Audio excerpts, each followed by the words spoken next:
In God, before the beginning, all things visible and invisible were potential, and of God's fullness have we all received.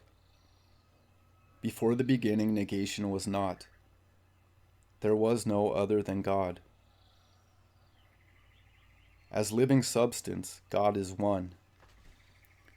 As life and substance, God is twain. He is the life, and she is the substance. And to speak of her is to speak of woman in her supremest mode. She is not nature. Nature is the manifestation of the qualities and properties with which, under suffusion of the life and spirits of God, substance is endowed. She is not matter, but is the potential essence of matter. She is not space, but is the within of space, its fourth and original dimension, that from which all proceed, the containing element of deity, and of which space is the manifestation.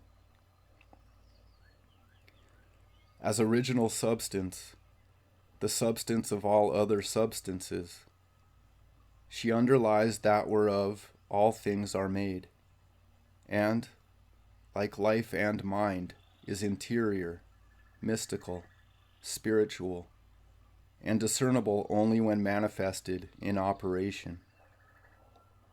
In the unmanifest, she is the great deep, or ocean of infinitude, the heavenly Sophia, or wisdom, who encircles and embraces all things, of whom are dimension and form and appearance, and who is, herself, the substance of all souls. On the plane of manifestation, as the soul, macrocosmic and microcosmic, she appears as the daughter, mother, and spouse of God,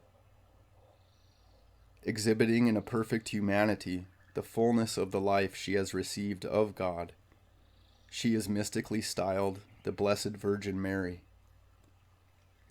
and in token of her divine motherhood and heavenly derivation and attributes, is represented as clad in celestial azure, and bearing in her arms the infant man, in whom, regenerate and reborn of her own immaculate substance, the universe is redeemed. In her subsist inherently all the feminine qualities of the Godhead.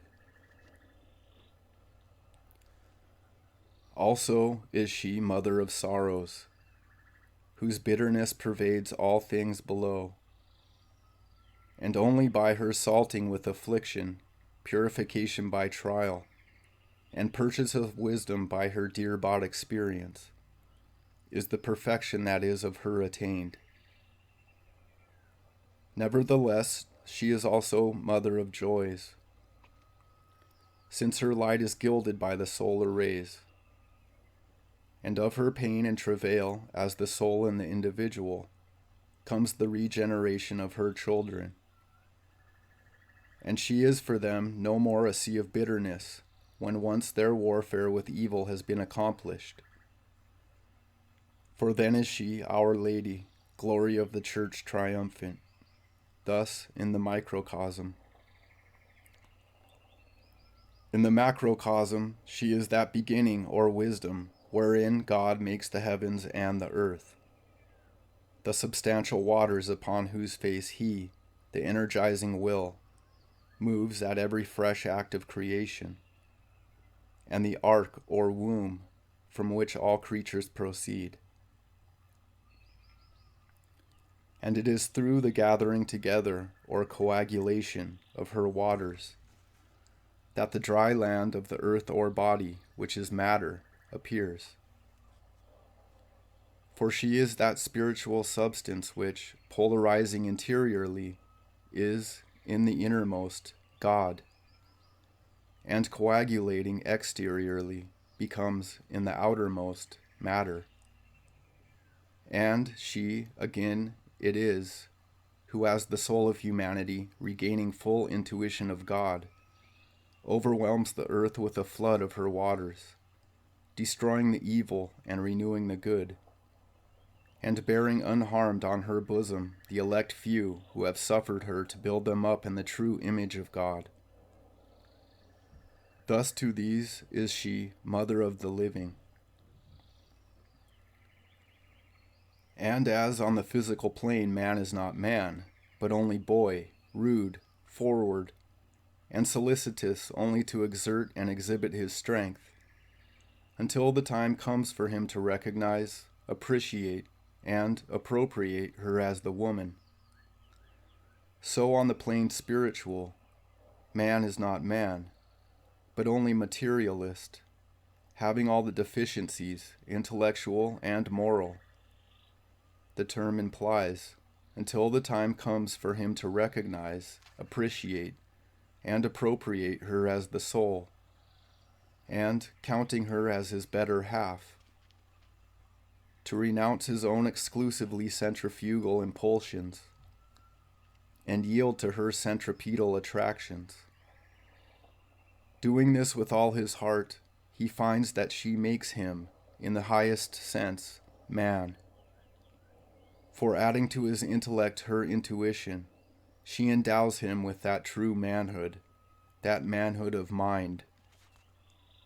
Thus, by her aid, obtaining cognition of substance, and from the phenomenal fact ascending to the essential idea, he weds understanding to knowledge, and attains to certitude of truth, completing thereby the system of his thought.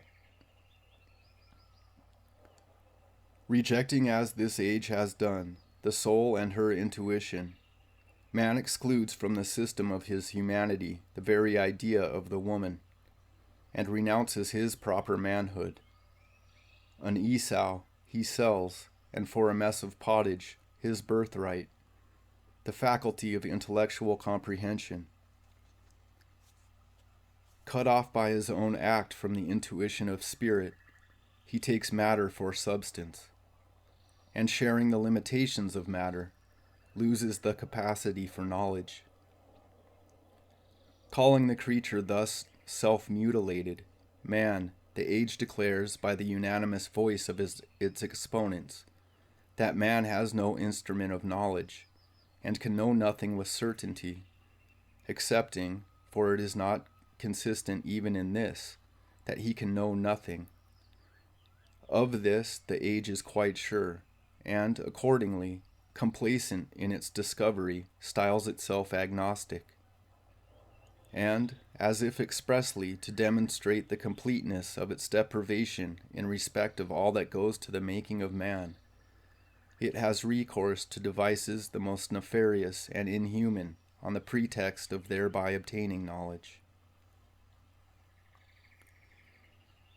Whereas had but the soul received the recognition and honor her due, no pretext had remained for the abominations of a science become wholly materialistic.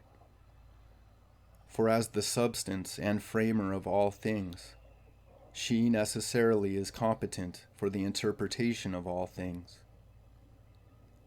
All that she requires of man is that she be duly tended and heeded. No summit then will be too lofty of goodness or truth for man to reach by her aid.